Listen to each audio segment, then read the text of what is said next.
Welcome again to another episode of with Dr. Fustok LT120. Here today with a wonderful person, athlete like no other athlete, and he's been doing things.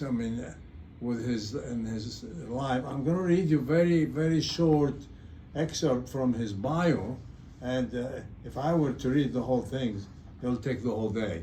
Okay. See, he graduated. Bob Talamini is a trainer, tuning club. He trained me, 10 years ago, and I still follow his schedule, working on my core, building my fitness, and as well as my strength. So strength training, the core muscles, because that's when they weaken when we grow older. And especially with me, because I do surgery a lot, and I'm in the operating room a lot, and it's impossible for me to do surgery completely erect. It's impossible. So I have to bend over, and over time, I weakened my back muscles, and I really am working on them to try to strengthen them again. And not only an athlete, his father was an athlete, like an exceptional athlete. So we'll have him tell us about his father that I really didn't know. I don't know. I didn't know. So Bob graduated from Texas A&M. He started triathlon. He was a sophomore in college, and he continued triathlon on a regular basis until after college. At one point, he became ranked 45 in the world, in the nation, in his age group. He completed 10 Ironman in Hawaii. You know, Hawaii, for an Ironman, and I know we started out the whole podcast talking about my experience with Ironman. And he completed, when you Ironman, you can have Ironman if you go through competing in any place where it's offered. But in order for you to be able to go to Kona, which is the World Championship, you have to qualify. So he qualified, and that's not easy, especially in his age group. In my age group, it's it's a lot less difficult. Let's put it that way. So he was 45 in the nation, in his group. He completed 10 Ironman in Hawaii, where he finished around 11 hours. You know what 11 hours? That's a very excellent time, because what you have to know that an Ironman is a triathlon. Triathlon, you start out with swimming 2.4 miles, and then you get on the bike and you do 112 miles, and then you run a marathon. So that's to do all of this in 11 hours. It's phenomenal. After that, he was invited to do an adventure race, which was a new sport at the time. What year was that? That was probably around 93, maybe 95, somewhere in there. Okay. So he ended up getting up into the World Championship in Australia for 10 days, 375 miles a day, mile race across Australia. From what city did you start? We started in Cairns and just did a big loop around that and ended up back finishing in Cairns too. But. Yeah. And he continued for the next 5 years or 6 years, doing multiple 6 to 10 days races. I didn't measure, as well as 3 days races and 24 hours races. He then started doing work with some Navy SEALs and Army Rangers, putting on an adventure camp in California, Arizona, and the East Coast. Then he brought that camp back to Texas, and he started a camp in Texas. Today, he's involved in adventure sports as well as extra triathlon series, which is an off-road triathlon. He really enjoys as well. So here is an an exceptional man, an exceptional athlete. I thought I was a good athlete, having done 22 Ironman. He is. So, what I would like for him to do, we're going to discuss how he trains, what does he eat during those adventure races, and what he learned from that experience. But before all of that, I want to hear about your dad. Yeah, Pop. Yeah, Pop's a good man. He was a football player. He graduated from Kentucky, and he played ball there. And then he got drafted to the first Oilers team, and he played with the Oilers for about 8 years, all through the beginning stages of the AFL. And then he got transferred. He got traded actually to New York Jets, which happened to be the year they won the Super Bowl. So he played in that Super Bowl team. And wow. Yeah, he was a good man. And then on top of that, he was so that was his mainstay. He was a football player, and he did all that. But he's also a bowler and a golfer and a softball player and a lot of other stuff. But the Super Bowl was probably his greatest achievement. His greatest achievement for sure. Yeah, and I was 3 years old at the time. And it's funny because I remember, of all things, I do remember my grandfather coming in and putting me on the bench in the locker room after the game, and then they all came busting in, and he gave me a kiss. But there's a picture of that in a book somewhere that's really a really cool picture of my dad. So I'm sure you're proud. Oh yeah, he would be proud of you as well. He was kind of questioning all the adventure race stuff. I remember I called him on the first one. I said, "Hey, Pop," I said, "I got this invitation to do this adventure race. It's this." He said, "What's that?" He says, "What's that, Bobby?" I said, "Well, it's this event. It's 10 days long. It's 375 miles, and we're gonna bike and swim and horse ride and raft and climb and do all this stuff. No sleep. Go throughout the night." And he said, "Oh, is that a good thing?" And I said, "Well, yeah." Anyway, it was funny. He couldn't quite understand it, but he liked hearing about it. So. I'm sure he liked the way that you stay active, you stay involved, you take good care of yourself, and you stay fit, which is really a major things too. Otherwise, we will really, unless you stay fit, you're gonna grow older very fast, because fitness requires time to build, and maintain. But we lose it so fast if we stop doing what we're supposed to do. Yeah, I always use the analogy of a nice car. I've got a lot of clients that have a nice car, and they put it in the garage, and they don't want to drive it. So they don't drive it for a week, a month, time goes by, they get working, 2 months, they haven't done it. And it still looks good, but they go in to try to start it up, and it doesn't start. And it's all, it doesn't work. So, my analogy there is that, hey, look, if you would just go in and start the car and roll it down the driveway and roll it back up, 3 or 4 days a week, it'd work, it'd keep working, And so that's why I tell people, look, you don't have to be, people like us that going around running on crate. You just have to move a little bit. You come in, you move 30 minutes, do this, that, do some weights, like you said. And as long as you do that consistently, you're going to keep moving, like you said. Absolutely. And lately I've been investigating actually the intersection between nutrition and aging.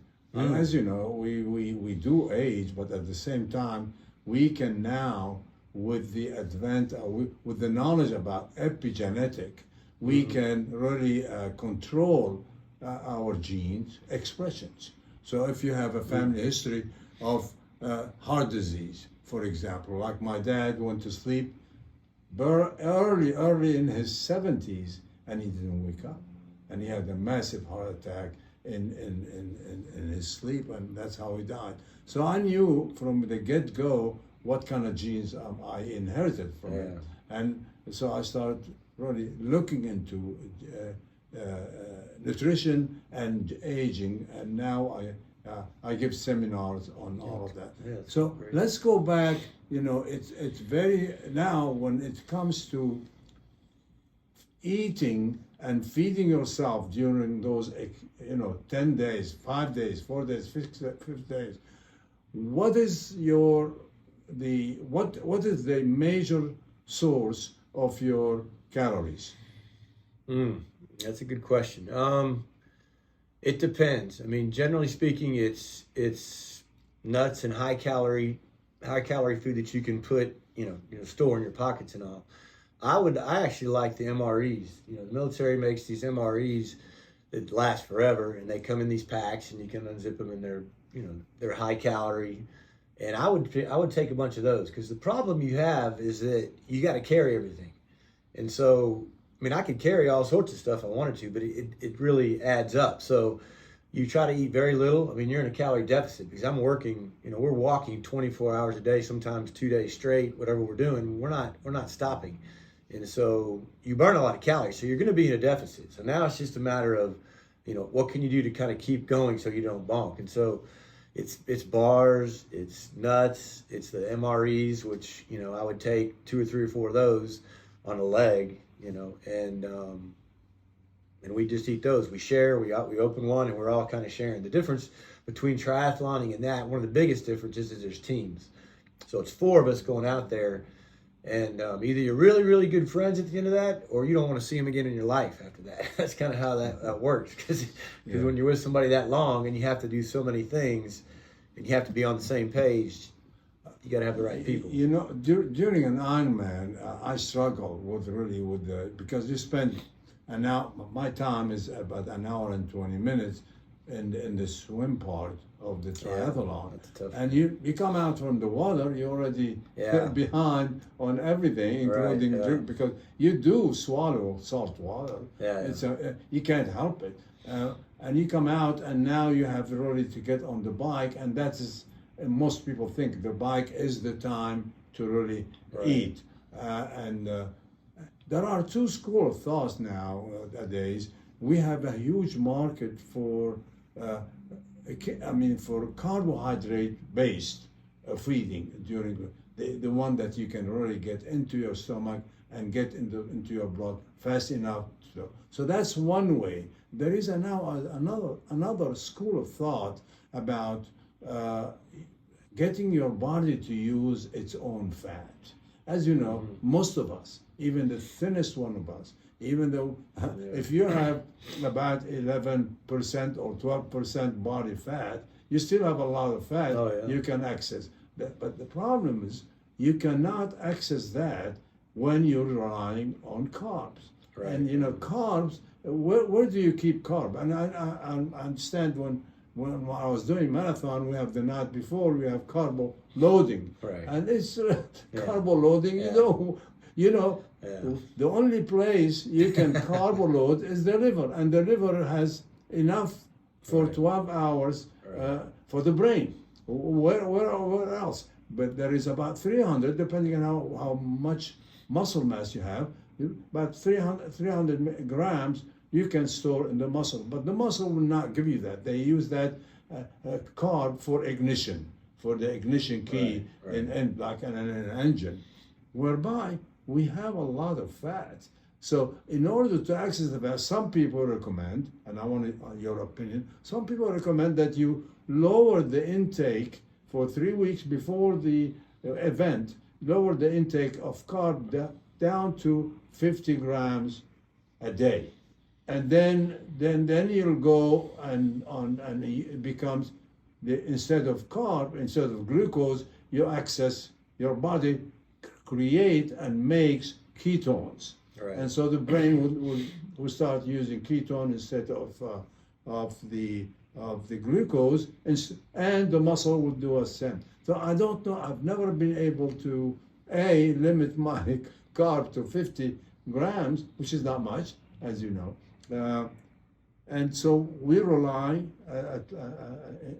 unfortunately, we rely on carb, on glucose, on sugar, in your events. And that's what we do, because we want immediate input of calories in our blood to really nourish our muscles, our brain, our every cell in the body. So I want your opinion about that. Well, that's actually interesting because in those longer events that we're doing, 2, 3, 4, 10 days, I mean, we're eating more fat. I mean, we're eating more. I'm carrying more fat. I want to carry fat. I don't want to carry a bunch of carbohydrates because then I got to carry, 5 pounds of carbohydrates or something. So we are eating a lot more fat. And in maybe the form of? In the form of either just nuts or like those MREs are a lot of fat. There's still carbs in there, but they're probably predominantly fat. And that's kind of what we look for. What can I eat that's going to be high calorie, which is probably going to be a fat, that I can carry? And that's kind of what we would do. Okay. What is the composition of them? Of the MREs or what? Yeah. It just depends what it is. See, the MREs it's like the food the Army eats when they go out, and they have all these different, so you have some that are strictly carbs, or a lot more carbs, but you also have like chili, and you have, I'm trying to think what I used to eat the raviolis, which is carbohydrates too, but the stuff they put in it is just a lot higher fat, so I don't know the exact composition of them, but it's. How much cheese do they have? They have cheese in them too, yeah. A lot of them have cheese in them too. Yeah. Again, because those guys are the same way. They wanted to feed them and let them get full and give them energy for a long haul. They're not trying to, they don't want them to carry a bunch of bars and stuff. They don't have room for all that, So that's actually an interesting. I never thought about that, but maybe in those races, the shorter races, we're okay with those carbs because they probably sit a little better and they're faster, like you said. But if I'm going, number one, in those adventure races, it's a much slower intensity too. So we're not out there sprinting, on those long ones. We're hiking. We're going all day long. We're going for 2 days straight or something like that, but it's all very slow. It's not really a heart rate thing. So, but when you're doing it, I mean, you're swimming, you're going, you're on your bike, you're trying to move. So the intensity is a lot higher too. So that may be another reason why the carbs are, are going to be a little bit more useful. But too much carb can sometimes give you a gastrointestinal problem. Yeah, for sure. And because you're going to it takes in I think it's like for every gram of carbohydrates, you take in like 3 grams of water or something. You have to take in 3 grams of water. So it has to be that water in there. And that's why some of these diets, these guys go off the carbohydrates and they lose a bunch of weight because there's no water. And the water's not, going in with it. Hydration and energy. That's the name of the thing. And so what are you doing these days? Well, I mean, these days I'm doing my exterior races. I'm mountain biking quite a bit. I get up early in the morning and go over to the park and do my mountain biking. And I'm surfing. I like to surf. And then when I go, my wife is from Germany, so we go over there and visit her family in the winters. And I started cross-country skiing, which I like quite a bit. So I go out there and I learned how to do that, and I'm doing a lot of cross-country skiing instead of the downhilling. Those things in the exterior triathlon, I like those. I mean, I do a couple of those a year, and I like those because they're in the dirt. They're a little more difficult as far as technique. You have to have a little bit more skill, and so that cuts down on the people that do them. So that allows me to do a little better, But that's kind of the main things that I'm doing right now. So maintenance for you is doing what you just mentioned. For the most part, and also, like you said, I mean, I started lifting a lot more weights. When I first started, I mean, I didn't do a lot of weights, So I started lifting more weights. One of my other bigger things I had done in the past 5 years was getting to the Ninja Warrior training, which is, climbing and using your body weight to swing different places and hang and do all these things. So I started doing that a lot with my son about 8, 9 years ago, and I kind of continue to do some of that too, which is fun too. I did a competition last year, actually, first one in a while, where they set these competitions where you're running and you're going over this wall and you're jumping onto this and you're swinging from this to that, and those are fun. I like doing those, and it's more body weight, strength stuff. What would you tell somebody who wants to train for an Ironman? How to start and what to do? And then, as you know, most recommended time is to be between 25 to 30 weeks of training that to get to be able to do an Ironman. And another one that I've done in the past, where if you could do 3 times 100 miles ahead of the Ironman, so it will make it. 3 300 miles back to back to back to back. So that will really, you could then get in a good time, good shape to finish the 112 miles. The one thing I suffered all the time doing an Ironman is and I've changed, God knows I've changed so many saddles. And I've never been able to be comfortable for about my time on bike is 7 hours. I haven't been able to find something whereby I'm comfortable. It's a long time for me because I'm not that fast. You know, if I average 17 miles, I'll be lucky. That's fast, plenty fast for that long. So I don't know. Is there a solution for that? As far as what, the saddle you're talking about, or your training? Yeah, the saddle. Yeah, I mean, problem is you put in that time, so sometimes, and again, the one thing about the adventure racing is you learn to suffer. I mean, that's one thing you learn to do, and I can tell you many times we were on long bike rides, and you just got to suffer. So, I mean, if you're putting in your time and you're training, like you said, people should do. You try different shorts, you try different saddles, you try everything you can, and then you just go out and you hope for the best. At one point, you get it as good as you can. You go out, you hope for the best, and you prepare to suffer a little bit if you need to, but you just get through it. I mean, that's the whole thing about our sports, is that you got to have it up in the head. I mean, you got to know that if it was easy, everybody'd be doing it, and we don't like it easy. I mean, if you're talking about doing an Ironman or an adventure race, you really don't like it easy. I mean, if you do, you're in the wrong sport. I mean, that's all I can tell you that right now. But yeah, I mean, you do everything you can. I mean, you try to adjust it. I just want to let you know, and you who are either doing Ironman, we started out this whole podcast about my journey from a smoking couch potatoes into ending up doing an Ironman. But it took a lot of transformation, a lot of changes that in my social life, in my daily life, in my nutrition, in my training, and when I'm doing an Ironman and I'm in pain, I visualize all the time getting to the end and crossing that finish line. The pleasure or the idea of, my God, I'm going to cross that finish line. And that really motivates me throughout the ordeal. It is an ordeal. I mean, there's no two ways about it. I'm not a good swimmer. How are you? How are you in swimming? I'm an okay swimmer. I'm below average swimming. Yeah, that's okay though. I mean, the good guys, you're rarely going to find anybody good in everything. You're good in a couple things. If you're good in one or two things, or you're average in all of them, you're going to beat a lot of people. I mean, in that sport. Yeah. So the idea of about doing extra things, but you have to start if you've never done any of these. My most difficult events are 200 miles in the Mohican Trail. Oh wow! Which, and I mean, that is there are times when I'm on my behind, sliding down the mountain or climbing on my knees and hand just to climb,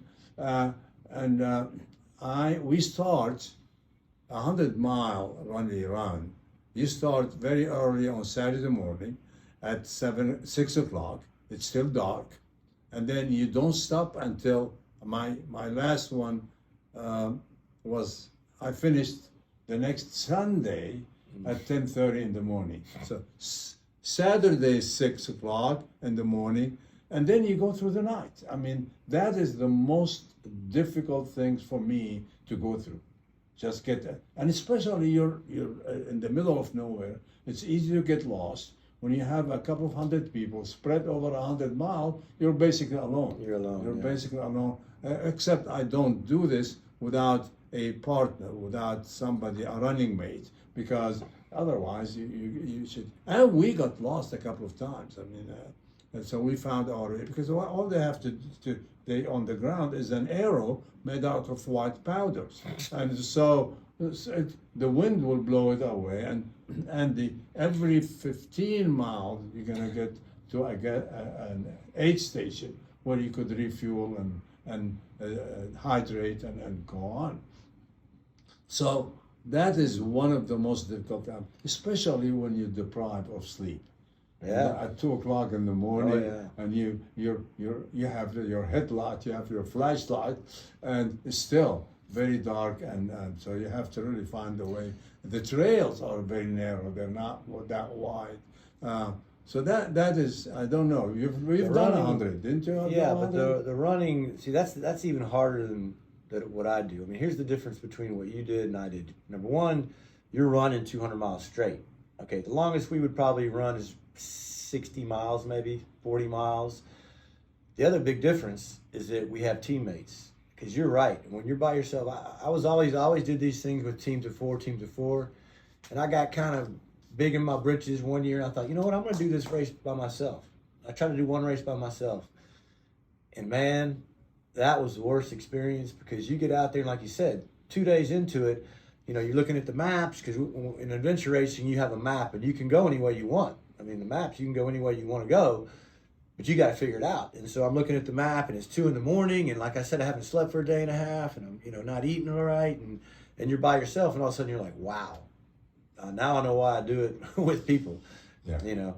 And the other thing is, you said, you know, you got lost. Well, first off, we always said we never got lost. We were just running late. We always just would run a little bit late. But having the people is huge when you're in something like that, and you're going, and like you said, the nighttime, it gets. I mean, we walked through multiple nights, and it's really magical. It's really cool, but you got to know what you're doing. I mean, you got to know it. I always tell people, look, the commitment starts when the fun stops, because the fun's going to be great when you're at the starting line and when you take off. You know, the first couple hours of the Ironman, you know, whatever it is. But you know, the first day and a half of adventure race. But after that, you know, when we get lost, when we're up on top of a mountain and it's 20 degrees and snowing in a whiteout. That's when you got to say, hey, look, I'm committed to this, and it's not going to be fun. You know, maybe we have to sit down here and shelter down for 6-8 hours and get snowed on, and then once it lets up, we can go. But those things like that, you learn, okay, look, there's going to be some obstacles, like you said, but we can get through them. I mean, you can get through those things. It's just you have to know, and that's what these events do for us, I think, is that once you go through them, and you talked about one of your swims one time when it was crazy swim, and it's miserable, and you're in it, and you're thinking, okay, this is the end. Well, it ain't the end. I mean, you figure out a way to go, okay, I'm going to come up maybe more than I want to. It's not going to be exactly like I like, but I'm going to finish this thing. And you did it. Yeah. Oh, yeah. You have to have the commitment, you know, and the endurance to be able to finish those races. And I know we've been talking a lot of details about you. To let you know about what we do, and this is I think the basic message to every one of you, whether you're a runner, you're a biker, you're a swimmer, you're an adventure, you have to keep in shape. If you don't keep in shape, you age. When you age, it's very hard to recover from that.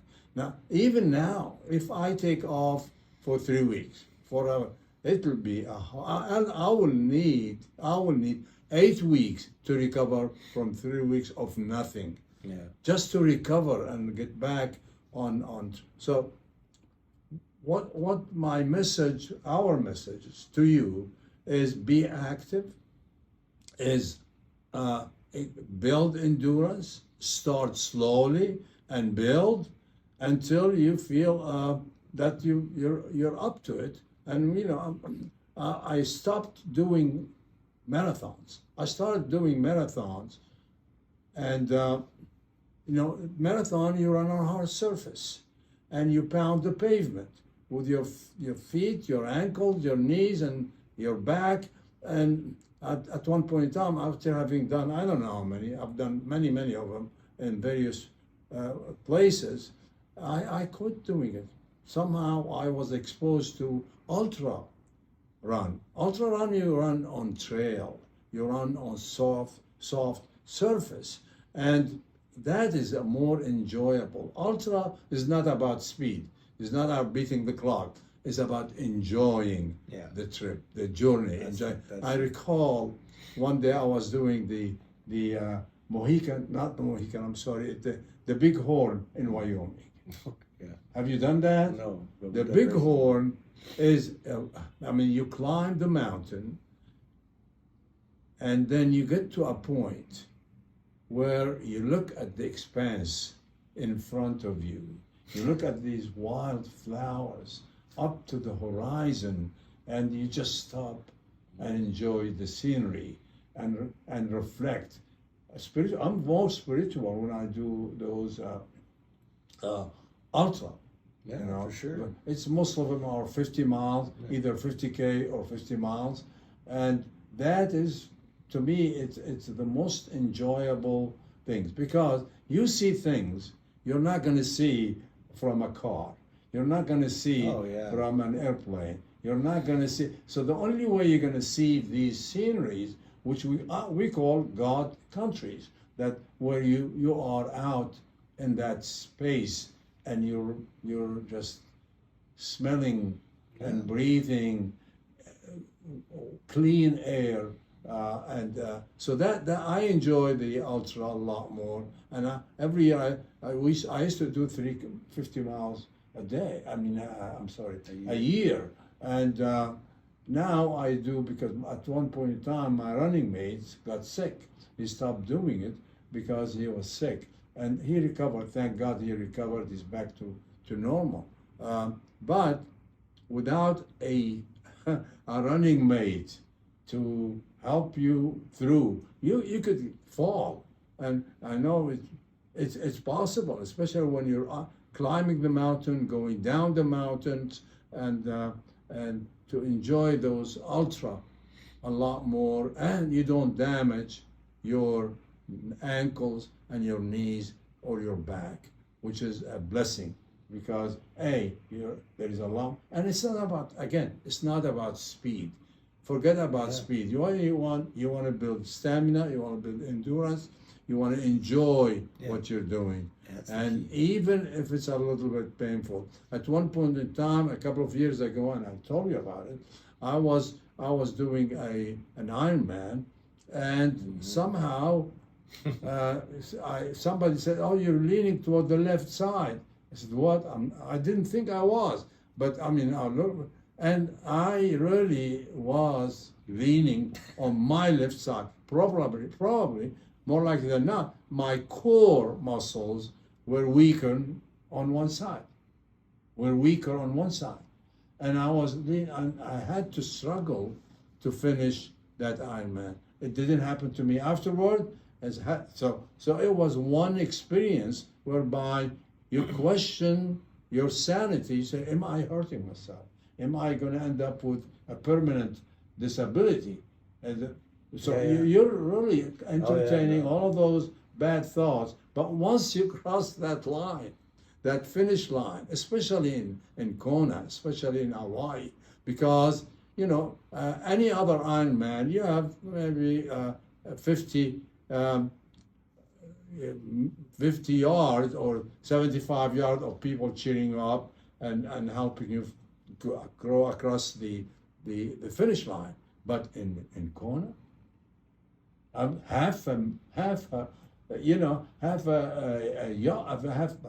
mile. Yeah. You had these people cheering and screaming their heart out to push you. You cannot disappoint them. It's disappointing that you have to do it and cross that finish line, and then you feel like $1 million.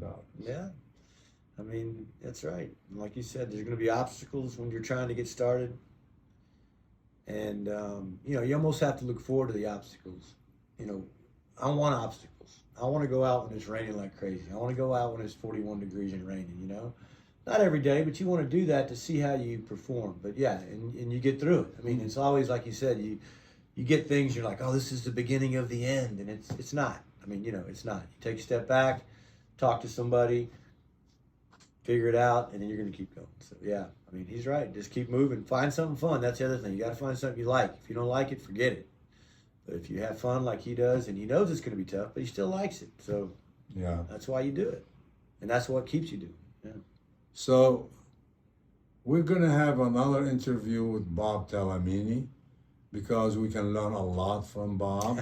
He taught me a lot, and I enjoy his company, enjoy his talking to him, and ask him questions all the time. I go to him and ask him questions about, at one point in time, I was having some reaction when I go for a run, and then I come to a sudden stop. I was feeling, dizzy or lightheaded for a few seconds. And I thought, well, why is this happening to me? And I end up even to the point whereby I asked my cardiologist to do a cardiac cath on me. I just want to make sure that this is not my heart. And thank God my cath was, it didn't have an obstacle or an obstruction or a clog anywhere in my coronary arteries. So that was a blessing. I knew I wasn't going to hurt myself. Right. Yeah. So then you can. So now Forward. forgot about it, and it went away. Exactly. But those doubts that's okay. that can come along and test you. Yeah. It tests you. It show me what you can do, and you do it, you enjoy it, and you cross that finish line. Thank you, Bob. Thank you. I appreciate you having me over. Thank you guys for listening to. Pleasure. And thank you, and we'll see you in the next episode. We'll go back to talking about the intersection of aging and nutrition.